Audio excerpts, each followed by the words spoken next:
السلام علیکم ورحمۃ اللہ وبرکاتہ۔ بسم اللہ الرحمن الرحیم۔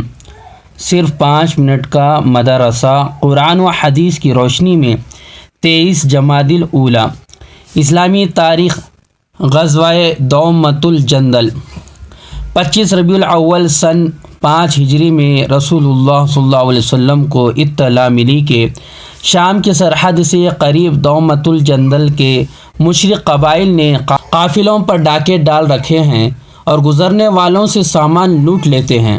نیز یہ بھی معلوم ہوا کہ انہوں نے مدینے پر حملہ کرنے کے لیے ایک بڑی فوج جمع کر لی ہے۔ ان خبروں کے پیش نظر رسول اللہ صلی اللہ علیہ وسلم نے سبع بن عرفۃ غفاری رضی اللہ تعالیٰ عنہ کو مدینے کا امیر بنایا اور سخت گرمی، ریگستانی سفر اور ناسازگار حالات کے باوجود 1000 صحابہ کا لشکر لے کر ان کے مقابلے کے لیے روانہ ہو گئے۔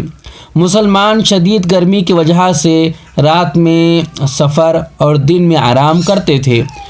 10 منزل طے کرنے کے بعد جب صحابہ نے دومۃ الجندل پہنچ کر قیام فرمایا تو کفار پر آپ صلی اللہ علیہ وسلم کو رعب طاری ہو گیا اور گھبراہٹ کے عالم میں دومۃ الجندل کے گورنر کے ساتھ بھاگ کھڑے ہوئے۔ آپ صلی اللہ علیہ وسلم صحابہ کرام کے ہمراہ جنگ کیے بغیر مدینہ منورہ واپس تشریف لے آئے۔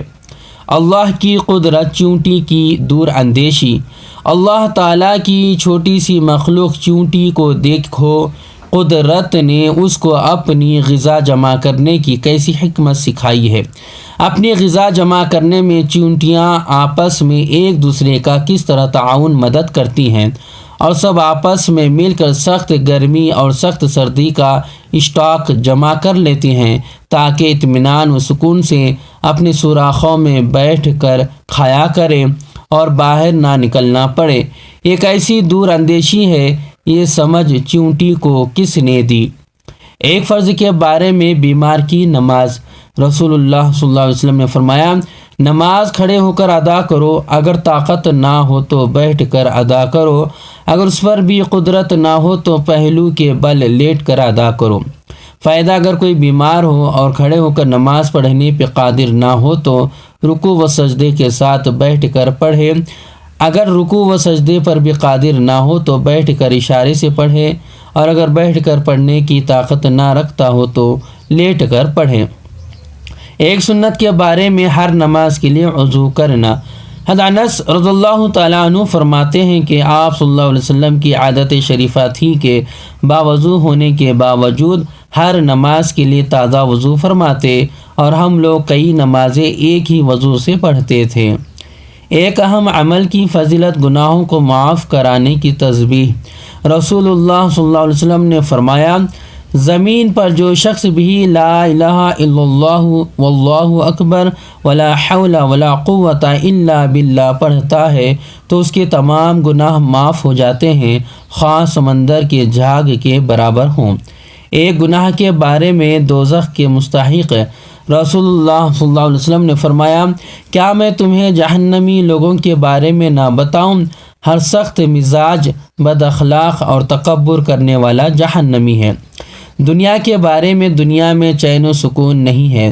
رسول اللہ صلی اللہ علیہ وسلم نے فرمایا، خبردار، دنیا کے بارے میں جو کچھ بھی جانتا ہوں اگر تم بھی جاننے لگو تو تمہیں کبھی دنیا میں چین نصیب نہ ہو۔ آخرت کے بارے میں، قیامت کے دن لوگوں کی حالت۔ قرآن اللہ تعالیٰ فرماتا ہے، جس دن تمام جاندار اور فرشتے صف باندھ کر کھڑے ہوں گے، اس روز کوئی کلام نہ کر سکے گا، البتہ جس کو خدائے رحمان یعنی اللہ تعالیٰ بات کرنے کی اجازت دے دے اور وہ بات بھی ٹھیک ہی کہے گا۔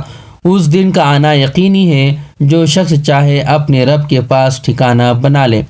طب نبوی سے علاج، جوڑوں کے درد کا علاج۔ رسول اللہ صلی اللہ علیہ وسلم نے فرمایا، انجیر کھاؤ، پھر اس کی اہمیت بتاتے ہوئے ارشاد فرمایا، اگر میں کہتا کہ جنت سے کوئی پھل اترا ہے تو یہی ہے، کیونکہ جنت کے پھلوں میں گٹھلی نہیں ہے اور انجیر کا یہی حال ہے، لہٰذا اسے کھاؤ، اس لیے کہ بواسیر کو ختم کرتا ہے اور جوڑوں کے درد میں مفید ہے۔ قرآن کی نصیحت۔ قرآن میں اللہ تعالیٰ فرماتا ہے، تمہارے رب نے فرمایا ہے کہ مجھ سے دعا مانگو، میں تمہاری دعا قبول کروں گا۔ بلا شبہ جو لوگ میری عبادت کرنے سے اعراض کرتے ہیں وہ ان قریب ذلیل ہو کر جہنم میں داخل ہوں گے۔ اللہ تبارک تعالیٰ سے دعا ہے کہ اللہ تبارک تعالیٰ ہم ان باتوں پر عمل کرنے والا بنائے اور ان باتوں کو یاد رکھنے والا بنائے۔ اگر میرے پڑھنے میں کچھ خطا غلطی ہو گئی تو کمنٹس کے ذریعے ضرور اصلاح فرما دیں۔ اگر آپ کی ویڈیو اچھی لگتی ہو تو لائک کریں، شیئر کریں اور سبسکرائب کریں۔ السلام علیکم۔